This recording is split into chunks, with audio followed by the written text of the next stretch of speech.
Jaime Jurado es el director ejecutivo de la Federación Colombiana de Cannabis y Cáñamo. Ya en varias oportunidades nos ha acompañado en esta mesa. Director, buenos días. Bienvenido nuevamente a Consejo Buenos Radio. días a todos y buenos días a todos los que en este momento nos acompañan por este canal. Bueno, ¿y usted cómo ve las fuerzas en el Congreso de la República? Porque ya ha sido una discusión que se ha dado en varias oportunidades en nuestro país, no ha pasado, pero ¿cómo ve en esta oportunidad que sea nuevamente llevada esa probabilidad de que se reglamente el consumo recreativo? Bueno, yo creo que la propuesta que están presentando en este momento tiene más ambiente de aceptación que en el gobierno anterior. La tendencia realmente en este momento es a que se ha aprobado el cannabis con fines recreativos. Y hay que tener en cuenta una cosa, que la evolución de esta industria durante los últimos años ha permitido que los senadores y el común de los colombianos estudiemos mucho más el tema, estemos más informados de lo que ha pasado en los diferentes países. Y eso ha repercutido en que actualmente senadores y el común de las personas tengan más claro cuál es la tendencia del mundo sobre eso. Llama la atención que una de las primeras preguntas en los resultados coincide precisamente con el consumo promedio que hay en Canadá y en los Estados Unidos de personas consumiendo cannabis con fines recreativos, 57.1%, y en Canadá está en el 65.3% y en Estados Unidos en el 67.4%. En Europa está en el 59.5%. Es una tendencia mundial. Doctor Jaime, usted ha sido, pues, aquí ya lo conocemos hace rato y ha sido usted uno de los abanderados de esta industria, con un gobierno que les quedó debiendo parte de la regulación, pero ahí van, porque este tema no es fácil. ¿Usted cree que la legalización, la reglamentación del consumo recreativo, por un lado, impulsaría la economía, sin duda alguna, como estaría ahora en Canadá, pero también el tema violencia? ¿Cree que podría frenar la violencia? Sí, creo que podría frenar no solo la violencia, sino ese mito y es un manejo netamente cultural, Juan Carlos. Si nos vamos un siglo atrás, como hablábamos en charlas anteriores, cuando miras el Acta de Virginia de 1934, te das cuenta que había una pelea económica entre si dejar ingresar algodón, hoy la segunda industria más contaminante del mundo, y sacar o permanecer con el cáñamo, o dejar ingresar los opiáceos, que hoy le cuestan al mundo 2.500.000 muertos, 26.000 millones de dólares en sentencias de la Corte Suprema de los Estados Unidos, de condenas de los Estados Unidos de América, versus el cannabis, que sigue reportando ni un solo muerto en la historia de la humanidad por sobredosis de cannabis. Se dice que para que una persona pueda entrar en proceso de sobredosis tendría que consumir un promedio de 1,5 kilos mensual. Y esto no es posible, porque cuando se ha fumado un porro, lleva 4 o 5 fumadas, ya le da sueño y ya está tan relajado que prefiere ir a dormirse que fumarse un porro más. Veo algunos aquí de los camarógrafos haciendo así, vea. Allí veo algunos, pero no, bueno. No solo los camarógrafos. Muchas personas uno las ve ya habituadas a eso. Es un fenómeno más bien cultural. La gente lo compara mucho con el cigarrillo y con el licor, pero cuando uno ve los daños que ha causado el licor en la sociedad, la violencia intrafamiliar, los accidentes de tránsito, las riñas callejeras, en cannabis no se está presentando ese fenómeno. En solo Denver la violencia intrafamiliar ha bajado en un 28%, accidentes de tránsito 32%, riñas callejeras 45%. Director, Paula le preguntaba por las fuerzas en el Congreso. Yo le quiero preguntar, ¿usted cómo siente los vientos en la opinión pública? Alrededor de este tema, digamos, se ha visto una transformación en la opinión pública, en lo que se habla en las familias, en fin, ¿usted cómo ha visto esa transformación y si ya ese ambiente de lo que se habla en la sociedad en general está dado para este debate o incluso para dar el paso definitivo a esta aprobación? Voy a partir la respuesta en dos partes.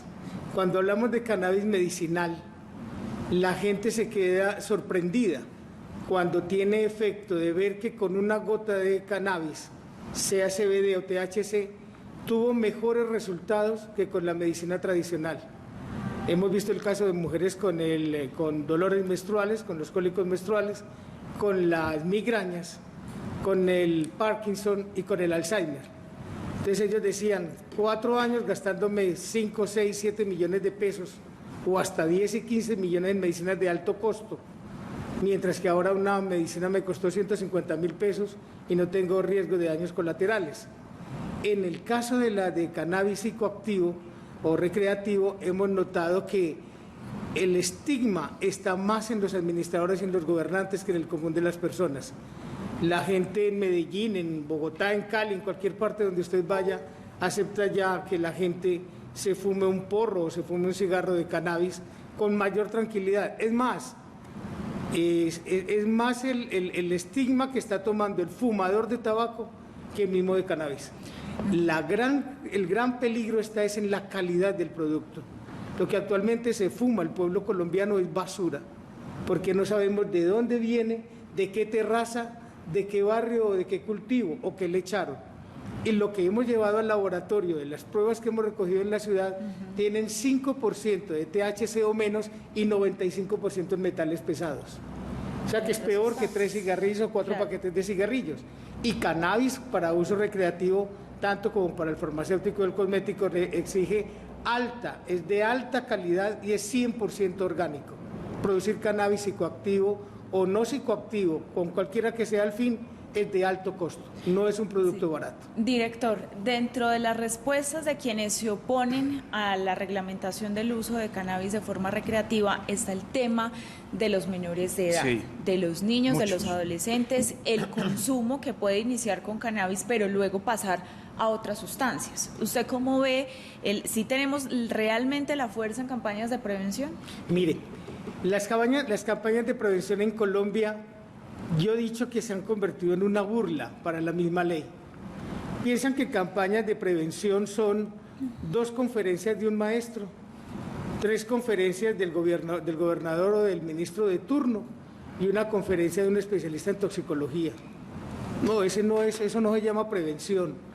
Prevención es un estudio completo y permanente de un mapeo de cómo va la salud de los jóvenes, cómo va la salud de los ancianos, cómo va la salud de la gente, cómo va la calidad de vida. Le voy a dar un dato bien curioso. El 60% de los jóvenes que consumen cannabis mayores de 18 años y menores de 22 lo consumen por estrés, porque sienten que no tienen futuro, porque no saben dónde van a estudiar, porque no saben qué van a trabajar y no saben qué van a hacer por la calidad de vida que están llevando sus familias. Colombia sigue siendo el segundo país del mundo, de América, mayor consumidor de licor en menores de 14 años de edad. Y por muchos años fue el primer puesto. ¿Qué política en preventiva hemos puesto con el cigarrillo o con el alcohol en los últimos 15 años? Le doy el beneficio de la duda, en los últimos 2 gobiernos. Ninguno. Pero eso sería sumarle otro componente. Al contrario, la persona que fuma cannabis no bebe. Ellos tienen una frase muy interesante.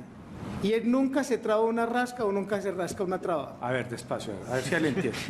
O sea que según la teoría de ustedes, que son los estudios de este tema, que trabajan en la industria, que llevan años en esto, ustedes han hecho estudios, han conversado con la gente que dice que quien se fuma un tabaco de cigarrillo de marihuana no toma alcohol. No toma alcohol. ¿Cómo es que dice usted? Porque no puede ellos nos han enseñado, el que no se rasca una traba, ni se traba una rasca. Muy bien, ¿cómo le parece? Me sorprendió usted también con otra información que decía que el consumo que hay ahora, el consumo es ilegal, hay que recordar eso, ese consumo ilegal, la marihuana que se consume es de muy baja calidad, que tiene más químico que hierba. Así es. ¿Es verdad? Así es.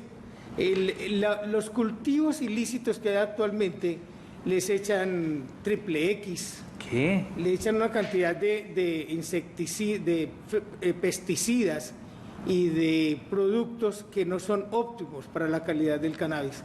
Esta nueva reglamentación que tiene uso de cannabis en el proyecto de ley que tiene, nos llama mucho la atención que no hace un recorrido técnico para poder decir cuáles serían las entidades que tendrían que calificar, certificar cuál es el aspecto óptimo y apto para el consumo humano. Pienso yo que deben ser las IPS especializadas en cannabis, porque si lo va a hacer el Estado resulta ser muy lento. Si para sacar una resolución el INVIMA ya se lleva 1 año y le dieron 6 meses, para implementar todo esto tardaría 3, 4, 5 y hasta 7 años, mientras que la industria privada sí lo puede hacer en cuestión de 4 o 5 meses y con equipos de alta precisión. Director, hablemos de ese proceso, si se llegase a aprobar, ¿cómo sería la construcción de un mercado legal? Es decir, de ese proceso de siembra, que incluso generaría un gran mercado, un gran ejercicio económico, principalmente en sectores como el Cauca, el departamento del Cauca, pero de ahí en adelante, ¿cómo sería esa cadena? ¿Sería también en tiendas, como lo hemos visto en algunos otros países? ¿Cómo sería todo ese proceso de comercialización legal para uso recreativo? En el proyecto de ley que han presentado, hemos encontrado varias similitudes, haciendo un manejo de derecho comparado de lo que han hecho en otros países versus lo que piensa hacer en Colombia. En Colombia propone el proyecto de ley crear un instituto que, si mi memoria no me es infiel, se llamaría como ICORECA, algo así, Instituto Colombiano de Regulación del Cannabis de uso adulto. Y en ellos se establecen que hay una participación de una junta directiva donde está la sociedad civil, la academia, el Estado, representado como en 14 o 15 representantes en total.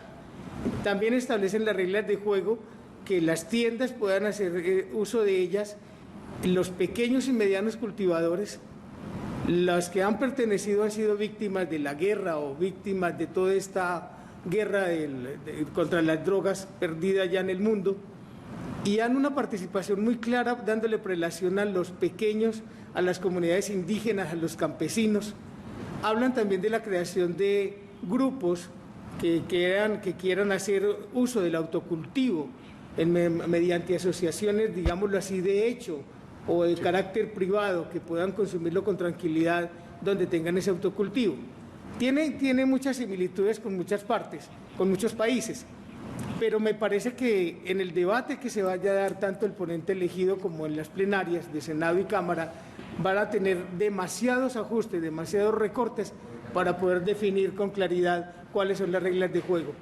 Lo que sí es claro es que en el manejo de la generación de riqueza para el país, no solo en el manejo de empleo y de formalización del campo, si hacemos un cálculo sencillo, con la tabla de multiplicar del 1, y teniendo en cuenta que Colombia tiene 50.000 hectáreas sembradas de cannabis en la zona del Cauca, en la zona del Nariño y algunas partes aisladas de Colombia, solamente calculando sobre 10.000 hectáreas y que dejen 100 pesos de ganancia por cada gramo y que a eso le saquemos el IVA del 19%, estaríamos hablando que Colombia produciría 1 billón de pesos al año solo en impuestos. ¿Cómo le parece? Calculándolo sobre 100 pesos, un IVA del 19%, que creo que el Estado está en la obligación de aumentar un poquito más para tener un trabajo más interesante en el país.